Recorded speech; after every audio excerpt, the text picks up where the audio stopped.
So what's up? So do I think there's more to Aingie Stone situation? Because I'll be sure posted something on Instagram. I do.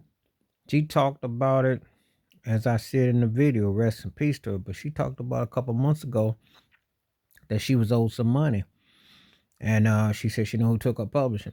And it's the funniest thing about that business, the crookedness of the music business. Don't matter what it says on the credits. Don't matter what it says as far as the rights. The lawyers work for the industry. It's kind of like if you couldn't afford an attorney in court and you had a public defender, the prosecution, the judge, they work together.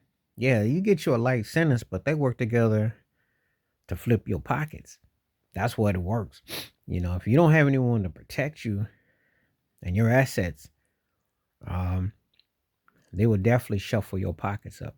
And so it's a shame when you think that a woman is in her early 60s, which is too young to go, but yet been putting in the grind, because she goes back to the late 70s.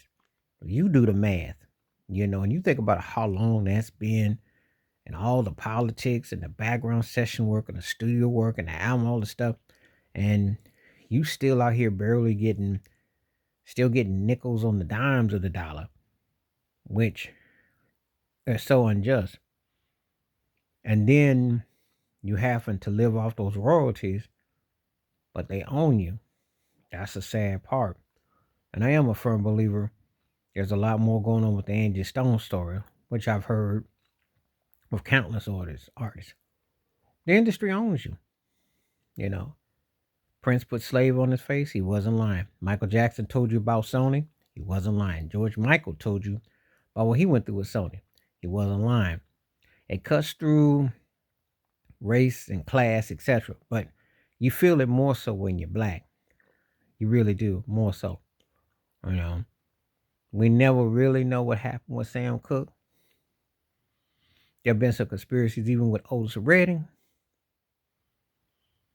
You know, you wonder about with Aaliyah. All this stuff is suspect. All of it, how it's done, how Biggie and Tupac both went out with no money. You know, how who's orchestrating and pushing strings. What happened with Bob Marley. What happens to these estates and how people can eventually flip them and pimp it. So there's a lot more that goes on. People gonna call her legendary. I like the Aingie Stone. I definitely think she's an unsung. I think there were layers to her, you know, um, and she had an impact. It's a lot more that goes on with all that. You really, I remember Phyllis Hyman talked about the industry. A lot of them talk about it. Whitney Houston talked about it. Luther Vandross did.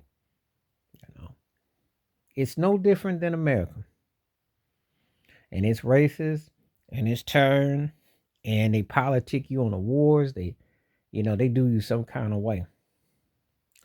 You have to grin and bear, but it's the same old same. And Aingie Stone alluded to Jamie Foxx. So that was pretty powerful in itself. You got to know what you're dealing with, what your worth is. Because there's a lot more going on. Please hit like, subscribe, welcome thoughts, comments. And I do respond. Thank you. Wash your hands. Keep your mind clear. Watch out for another. Share it if you like and hit the membership. And for the record, where Aingie Stone concerns, I do believe in conspiracies. And sometimes I kind of go in between. But there's just something that just won't shake me on this one. This one seems deeper and more profound. It just don't add up. And she used to work for Clive Davis. So you could take that how you want. I'm just looking at all possible scenarios in this story. And something, to quote Keith Sweat, ain't right. But I'm out.